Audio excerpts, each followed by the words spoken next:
Good morning students. आज हम start करेंगे class 10th probability. Last year भी हमने किया था। इसका फॉर्मूला सबको अच्छे से पता है कि favourable outcomes upon total outcomes. कोई भी इवेंट है उसकी प्रोबेबिलिटी अगर हमें निकालनी है किसी एक साइड की, तो जो उसको फेवर करेगा उसको ऊपर लिखते हैं, बाकी जो टोटल नंबर ऑफ़ आउटकम्स हैं वो नीचे आ जाएगा। आज हम करेंगे स्टार्ट कॉइन्स के क्वेश्चंस करेंगे आज हम। पहले हम लेते हैं 2 कॉइन्स के। जो कॉइन्स होते हैं उसमें 2 साइड होती हैं, सबको पता है। एक होता है हेड, जिसको हम हिंदी में बोलते हैं चित, और दूसरी साइड को बोलते हैं पट, टेल, जिसको हिंदी में कहते हैं पट।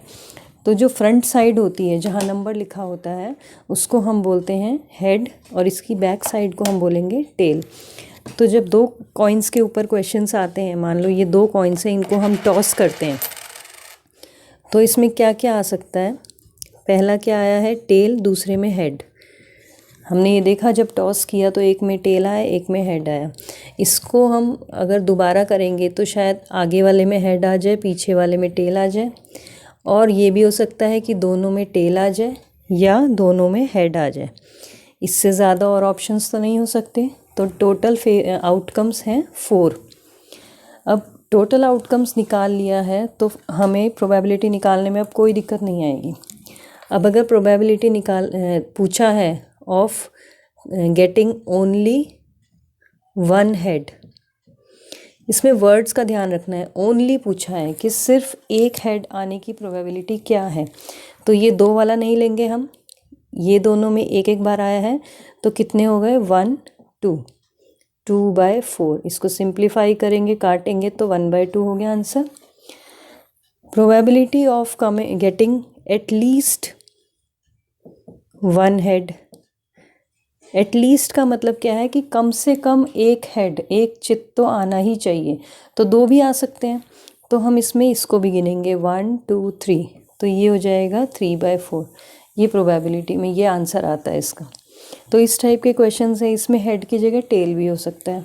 एक और हो सकता है probability of getting same face. दोनों में एक जैसा फेस आने की प्रोबेबिलिटी, वो तो यही होगा, या तो दोनों में हेड आ जाए ऊपर, एक जैसा फेस होना चाहिए, या टेल। तो ये 2 हो गए, 2/4। इसको काटेंगे तो 1/2 आ गया। इसी तरह हेड की जगह टेल भी आ सकता है, तो ये समझ के अपने आप कर सकते हो इसको। ये अगर 1 टेल है, सिर्फ 1 टेल बोला है तो 2/4 होगा। 2 में ही आए हैं 1 टेल, बाकी इसमें तो आया नहीं है, इसमें 2 बार आया। एटलीस्ट 1 टेल मतलब सिर्फ एक टेल होना चाहिए, एटलीस्ट कम से कम 1 टेल, तो 2 भी हो सकता है। तो इसमें हम तीनों को काउंट करेंगे। तो ये ओनली और एटलीस्ट, ये दोनों वर्ड्स का ध्यान रखना है। सेम फेस का ये आएगा आंसर। अब हम 3 कॉइन्स को भी ले सकते हैं। एग्ज़ाम में क्वेश्चन 2 या 3 कॉइन से ज़्यादा का नहीं आता, तो हम मैक्सिमम 3 कॉइन्स तक देखते हैं।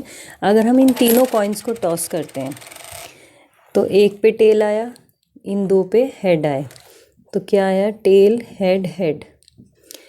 और ये ऐसे भी आ सकता है, टेल सेकंड नंबर पे भी आ सकता है, सेकंड आ गया हेड टेल हेड। और ऐसे भी हो सकता है कि टेल थर्ड नंबर पे आ जाए, तो हेड हेड टेल। ये 3 तरीका हो गया। अब इसमें क्या हम कर सकते हैं, 2 बार टेल आ सकता है, तो हम लिख सकते हैं टेल हेड टेल।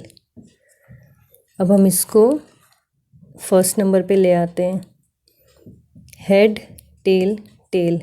अब इसको पीछे ले जाते हैं, टेल टेल हेड। ये हो सकता है। और क्या निकल सकते हैं, तीनों पे टेल आ सकता है, या तीनों पे हेड भी आ सकता है।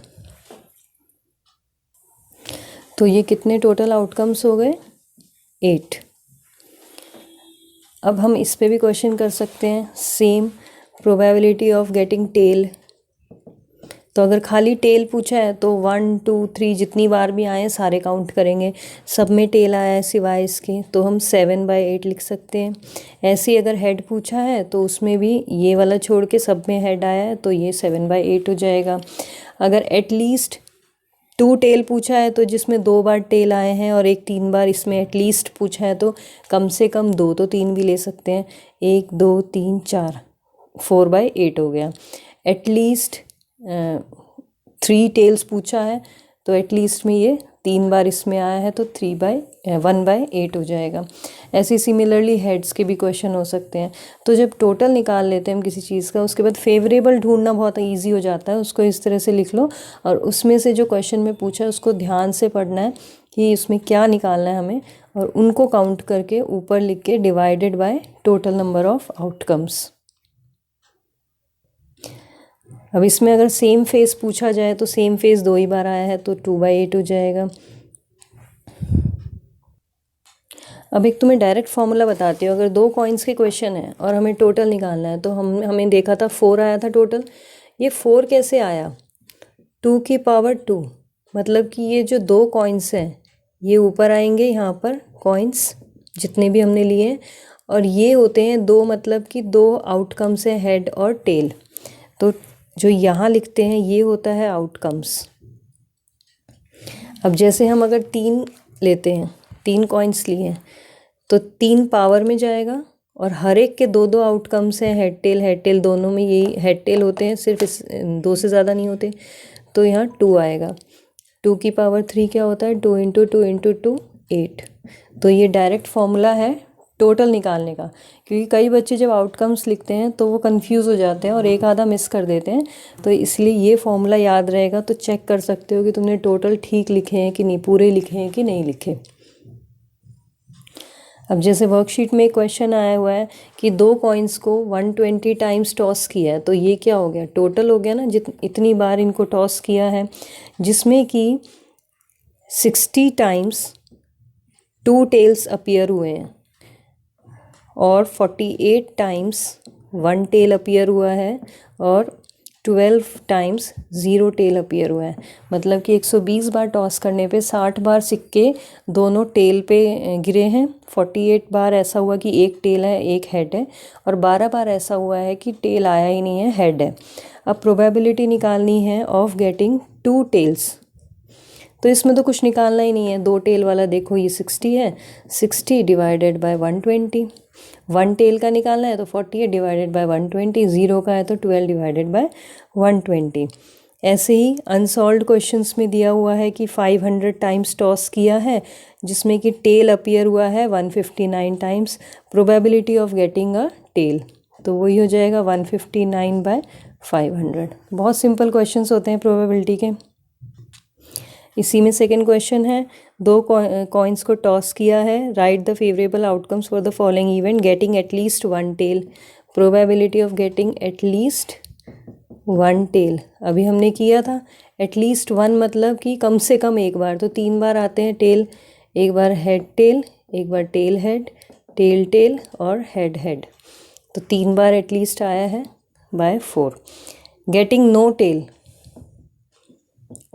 नो टेल मतलब टेल एक बार भी नहीं आया, तो ये है 1/4। एक और तरीका भी है प्रोबेबिलिटी ऑफ किसी इवेंट की, minus is equal to 1 minus probability of not having that event. ये फॉर्मूला भी 9th में किया था हमने कि अगर हमें ये पता है कि प्रोबेबिलिटी क्या है किसी इवेंट की, और हमें बताना है कि उस इवेंट के नहीं होने की प्रोबेबिलिटी निकालना है, तो हम इसको 1 से माइनस कर देंगे। इसको इधर ले जाके इसको इधर ले जा सकते हैं, तो ये ऐसे आ जाएगा 1 माइनस।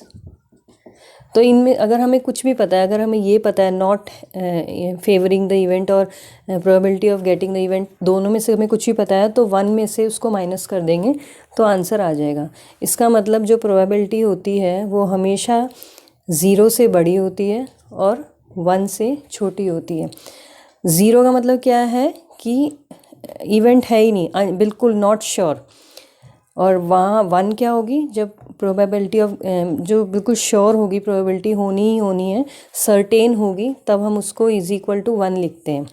जैसे कि हमें पता है कि ये होना ही होना है, डेड श्योर है। अगर तुम्हारा कल एग्ज़ाम है, डेट शीट तुम्हें मिली हुई है, तो प्रोबेबिलिटी पूछेंगे तो 1 मतलब पक्का श्योर है, और तुम डेड श्योर हो कि नहीं होनी वो चीज़, तो उसकी प्रोबेबिलिटी है 0। तो प्रोबेबिलिटी हमेशा 0 और 1 के बीच में रहती है। अगर इससे ज़्यादा बड़ी आ रही है तो आंसर गलत आ रहा है, 0 से छोटी आ रही है तो भी आंसर गलत आ रहा है। तो ये चीज़ ध्यान रखना।